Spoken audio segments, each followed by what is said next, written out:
Hi boys and girls, Mrs. Wilcox here, and this is our Wednesday video. I hope that you guys have had a great first half of our week. We are almost halfway through our week here. We are today on Wednesday, and I've been really enjoying this experience. I've been enjoying talking to most of you on Zoom. I've texted with some of you. I have checked in with your parents, and it seems like everybody is having a positive experience, and so that's awesome to see. I hope that you guys are getting the most of this and enjoying the activities that we've been doing so far.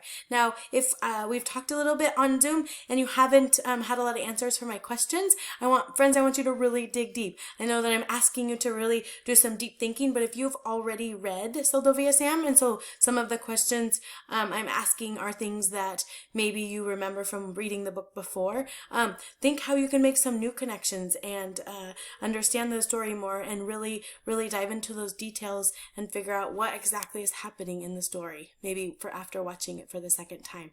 I'm going to switch my screen so I can take you over to Wednesday, and we will see what we're going to be learning about today. So here's, of course, the contact information. I saw lots of friends posted in the chat board, and that's super awesome. I tried to reply to all of those. If you haven't checked out the chat board yet, go see what friends are posting in there.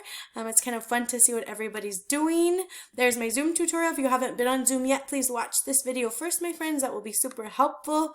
Right now I'm making the screencast for today, and so you're going to be watching this on Wednesday, but today we're going to be talking with our families, continuing our conversations about reading and why it's important and what the purpose is, and today we're going to continue that and how will I use reading in the future. And so I want you to talk with your family, talk with your parents or grandparents. How do they use reading and how might you also use reading in the future, okay?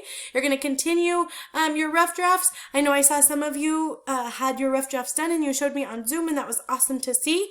If you're still working on your rough draft, that's great. Continue working on it. If you have already finished, then have a family member read over your rough draft and see if there's anything that you can change to make it better. Remember, we talked about adding in those adjectives and adverbs just to give our pen pals a lot of details, okay? We want to make sure that they know what we're talking about when we talk about Alaska, and so we have to use lots of details because what they might think is a lot to them might not be a lot to us. So we have different thinking because we live in different areas.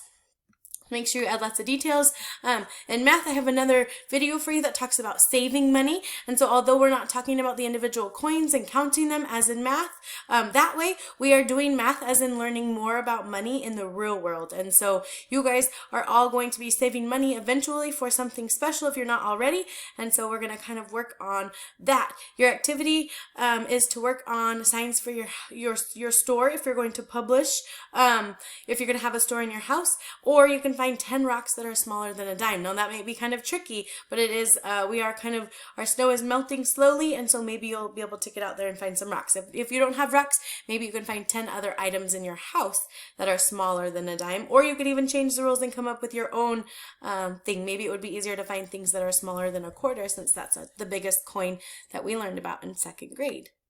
All right, for our healthy habits, I have a little bit more about germs for you and where you can find those in your house, okay? And so on Monday, you watched a video about where most of our germs are living, and so hopefully you thought of a new chore. Maybe that could be cleaning all of those areas where germs are hidden, like our door handles and cell phones and remote controls or controllers and places where people frequently go or frequently use, okay? So maybe that can be a chore for you. If you met with me on Zoom, I challenged you to think of one new chore that you could do, so maybe that could be it. And for our art today, I have a drawing video of a bear. This is a realistic looking bear, and it kind of will be a foreshadowing of what's going to happen in Sylvia Sam and the Blueberry Bear. So today I'm going to read you chapter 3, and it is a quick chapter, and I'm going to pull up a picture here that is of the cover, or that's in chapter 3, and chapter 3 is called Berries, Berries Everywhere. Here we go. After a few moments, the air inside the cab cleared and they could see out the window. The landscape was beautiful, rolling hills thick with bushes and here and there young spruce trees. Sam realized they were on the edge of the blueberry fields. They had made it after all. Sam looked over at Mom, and her face broke into a big smile.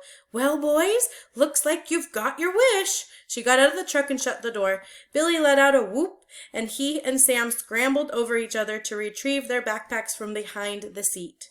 In their hurry, they knocked the bag of donut holes on the floor. Neptune dove onto the unexpected treat, and the boys tumbled out of the truck and slammed the door. They ran to where Mom stood in the swampy meadow surrounded by hills. Blueberries hung like big blue gumballs from tall bushes in the meadow. On the hillsides, the berry bushes were even bigger, but the hills were thick with alder and elderberry bushes, and the small spruce trees as well. Sam, you and Billy stay down in the meadow where I can keep an eye on you. Don't climb the hills. The brush is too dense and a bear wouldn't see you until it was almost on top of you. Sure, Mom, Sam agreed as he and Billy pulled out their berry rakes and buckets. Instead of handles, the buckets had long strings so that you could hang them around your neck and leave both hands free to pick berries. I bet I can feel my bucket first, challenged Billy. You're on, said Sam, and they each ran to the berry-laden bush and began scooping the fat blueberries off the branches. The late summer sun warmed the meadow, and the magpies and crows flew about. The boys settled into a quiet rhythm of picking, moving from bush to bush across the meadow. Sam stopped a moment to stretch his arms. He looked up and spotted a huge bush full of berries just up the hill from where he stood.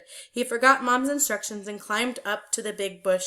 He noticed that beyond it were more big bushes full of berries, and beyond that, even more. He picked a little and climbed a little, and picked a little and climbed a little. Sam didn't realize how far he'd gone from the meadow until he stood up and looked for Mom and Billy. He could just make out their heads, way down below him. Uh-oh, better get back down the hill. Just then, the bushes next to Sam rustled and sticks cracked. Neptune, he whispered. No dog appeared, but the rustling stopped. Come to think of it, he hadn't seen Neptune for quite a while. The bushes rustled again. Was it a squirrel? Sam could feel his heart beating. Suddenly, a large black and white magpie burst from the bushes, flew up, and perched on the branch above him. It cocked its head and chattered at him. Phew, thought Sam, false alarm. Then another stick cracked, and the magpie took off. Sam froze. All right, my friends, that is the last part of chapter 3. And so I want you to think about some more connections that we can make with this story. Have you ever been in a situation where you heard a noise and you weren't sure what it was and you weren't even sure what to do? It sounds like Sam was a little bit frightened after he heard the sound after he saw the magpie flew away. So I wonder if you guys have ever been in indie situations where you've been kind of startled, okay? So think about that. Our healthy habit for the day, our healthy tip is to eat your greens, okay? Eat your fruits and vegetables. That's another way to keep your body really healthy and to fight off infection if it does happen to get in your body. So wash those hands, eat those greens, and make sure that you pick out one chore that you can do to help your family. All right, my friends, happy Wednesday, and I will see you on Zoom later or on the chat board, and I will make another video for you on Thursday. Have a great day.